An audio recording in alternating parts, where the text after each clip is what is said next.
En las 8:45 le damos la bienvenida al candidato vicepresidencial del partido Todos. Él es Mario García Lara y este es un día en el que, bueno, los candidatos a la vicepresidencia cobran especial relevancia, Mario, sobre todo después de que CICIG ha hecho señalamientos en contra de Edgar Barquín, quien fue presidente del Banco de Guatemala, y entiendo que usted coincidió como vicepresidente en la época en que él era presidente del banco. Efectivamente, cuando Lizardo y yo ocupamos la presidencia y vicepresidente del banco, Edgar Barquín era intendente de bancos durante la superintendencia de Douglas Borja, si no mal recuerdo. ¿Y debe sentir, qué siente cuando se entera de una noticia como la de hoy? Me siento contrariado y me siento decepcionado.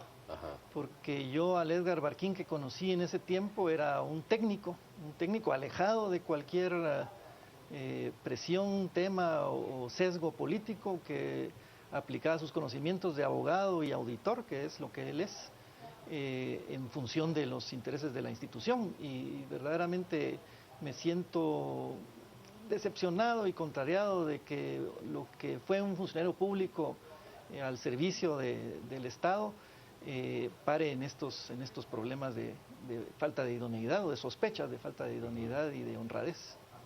Ahora, bueno, cambiemos un poquito el tema y mejor hablemos del presente, hablemos del presente suyo como candidato vicepresidencial. ¿Qué lo llevó a usted a aceptar una candidatura vicepresidencial, habiendo sido toda su trayectoria como economista, fundamentalmente como alguien técnico dentro del Banco de Guatemala?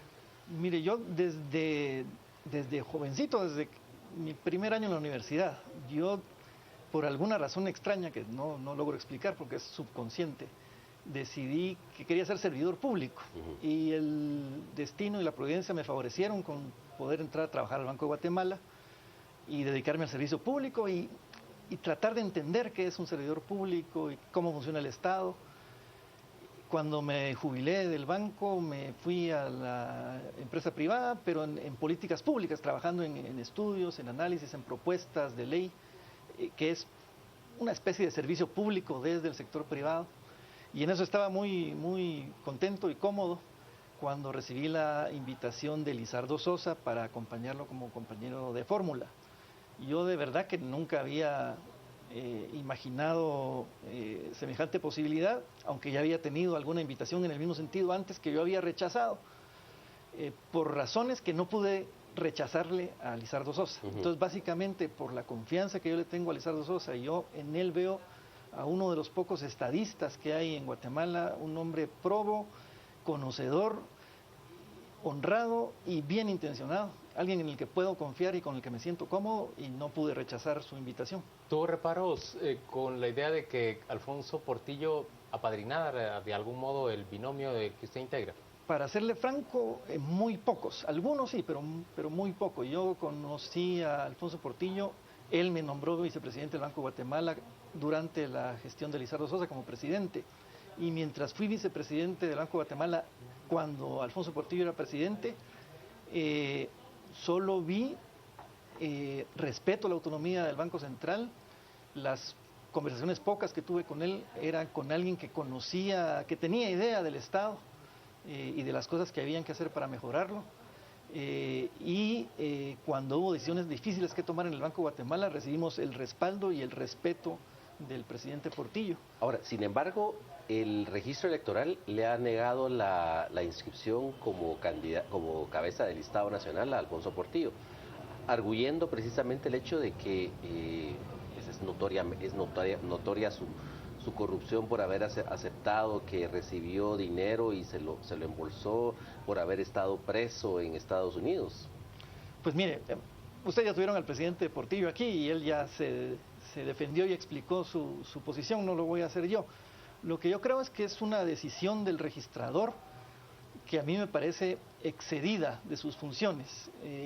En un país civilizado, este tipo de decisiones las toma un tribunal.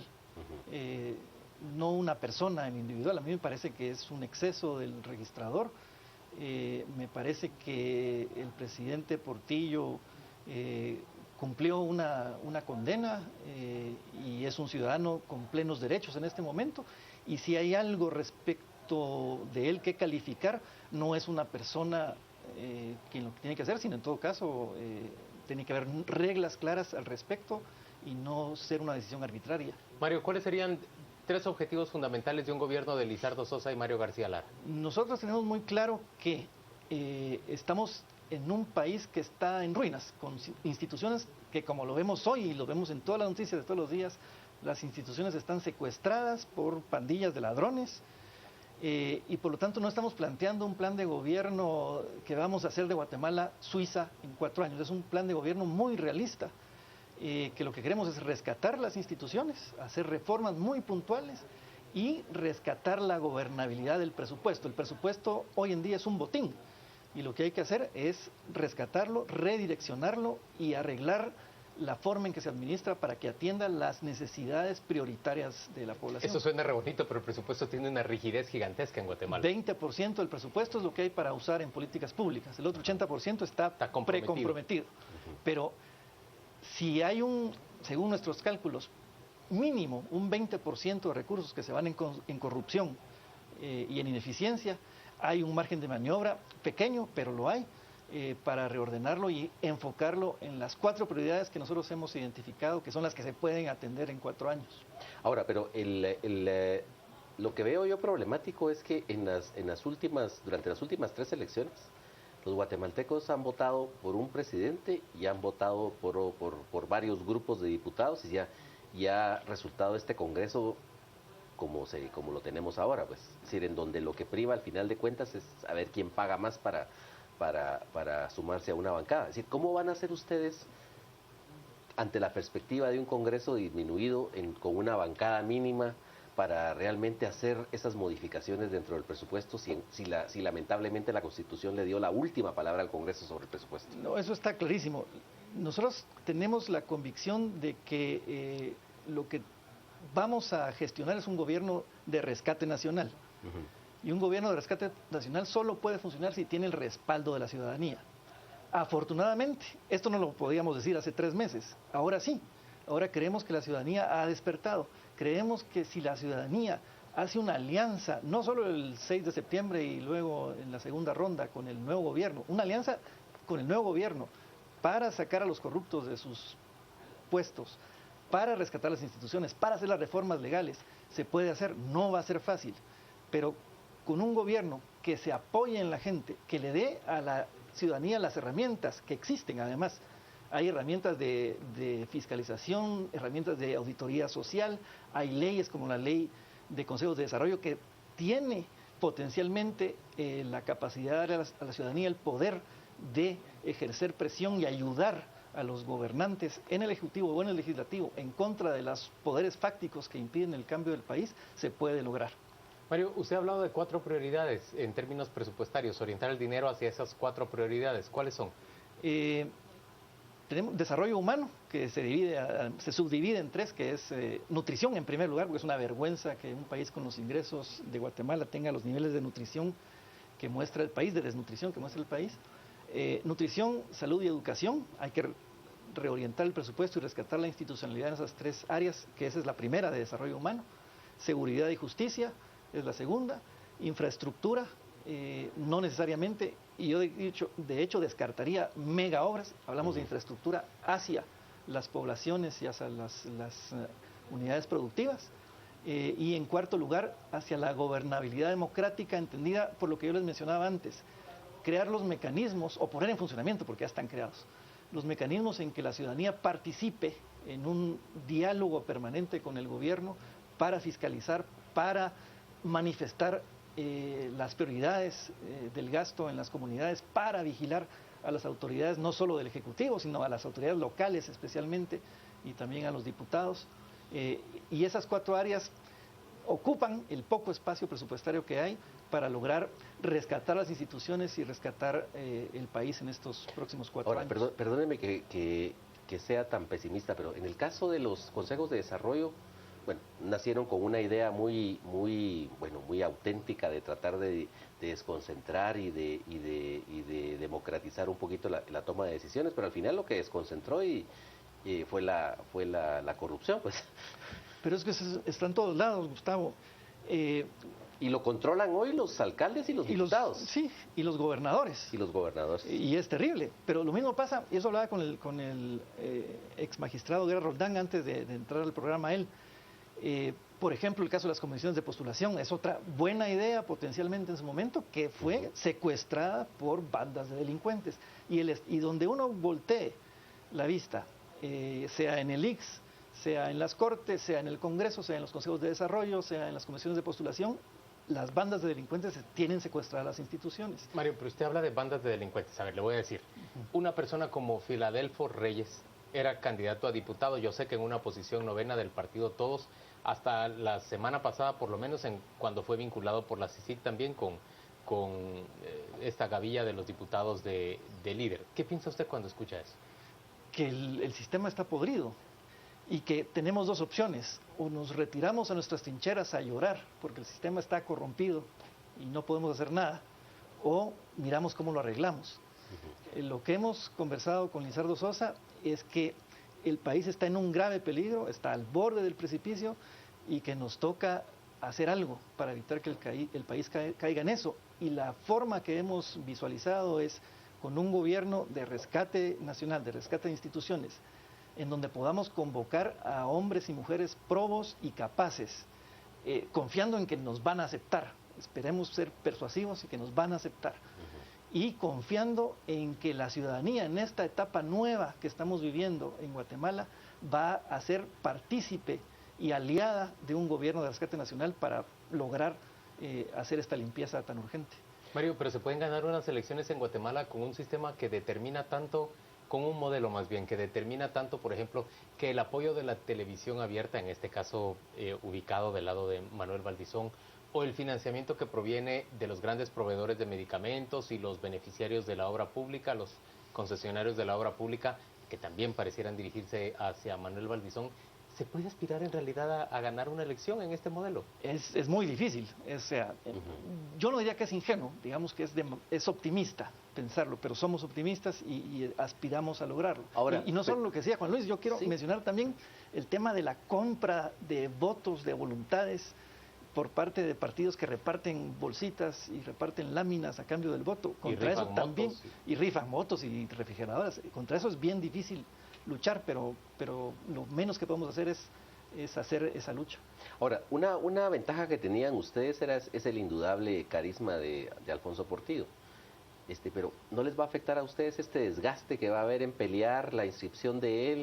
Es decir, porque obviamente él era una de las principales atracciones de sus mitines.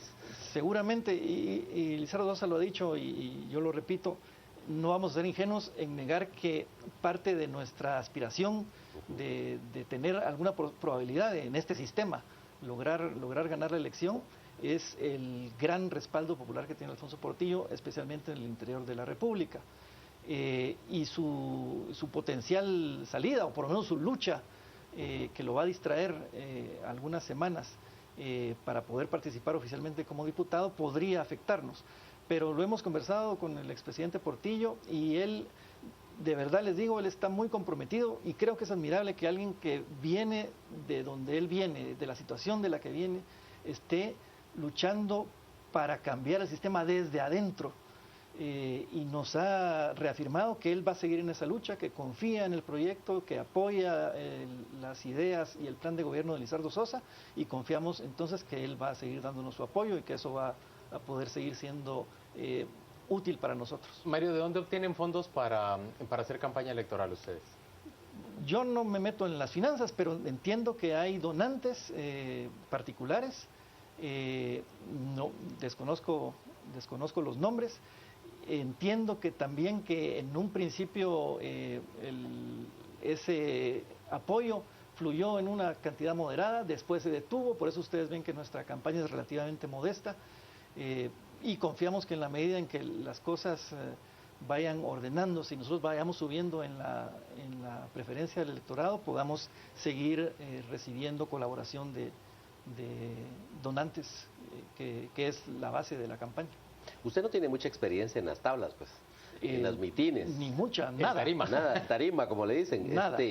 ¿Cómo se las ingenia usted para dirigirse digamos, siendo usted una persona con un posgrado en Estados Unidos, un economista, alguien que se ha movido entre la élite económica y política, ¿cómo hace usted para comunicarse con ese electorado que no es como el que usted usualmente, con el que usted usualmente interactúa?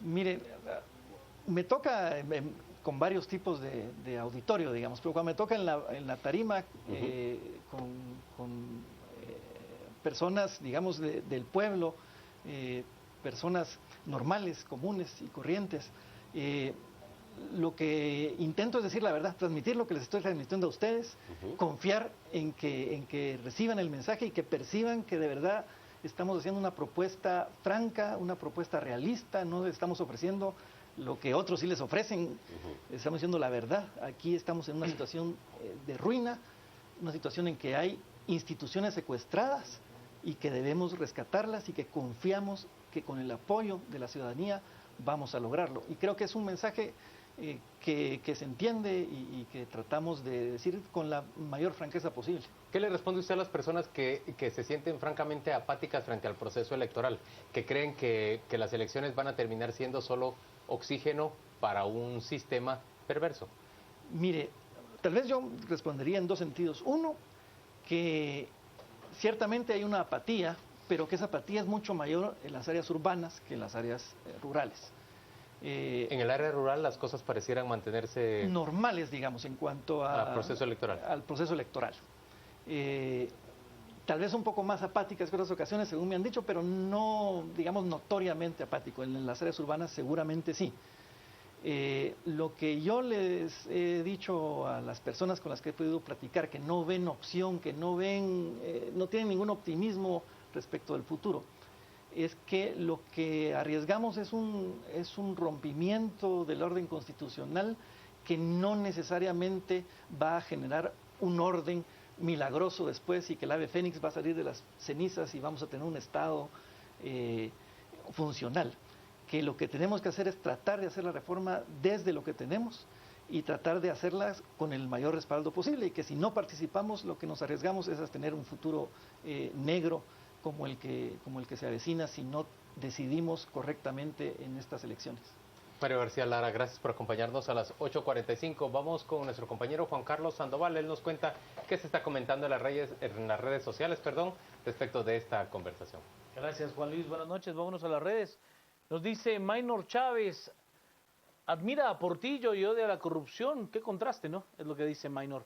Susu, candidato con ideas muy claras y convincentes, sabe qué rumbo tomar ante la crisis del país en el que vivimos. Ernesto, esa su palabrita probo causa en mí desconfianza. Él señala a otros, no sabe cómo hablar de sí mismo. Felipe nos dice, si el país está así es porque gente como el señor García Lara estuvo allí y no pudieron hacer nada. Y esto ya lo sabemos y por ello manifestamos en contra de los políticos como ustedes. No gasten su tiempo, es lo que se plantea en las redes sociales. Vamos a ir a la pausa. Al regresar entramos en el debate. Esta noche utilizamos el hashtag antejuicios, con S al final, antejuicios Barquín, hablando acerca de los procesos de antejuicio en contra del expresidente del Banco de Guatemala y candidato a la presidencia del Partido Libertad Democrática Renovada, líder Edgar Barquín, de su hermano de diputado Manuel Barquín y también del diputado de la misma agrupación política Jaime Martínez Loaiza, con la estructura de lavado de dinero y política.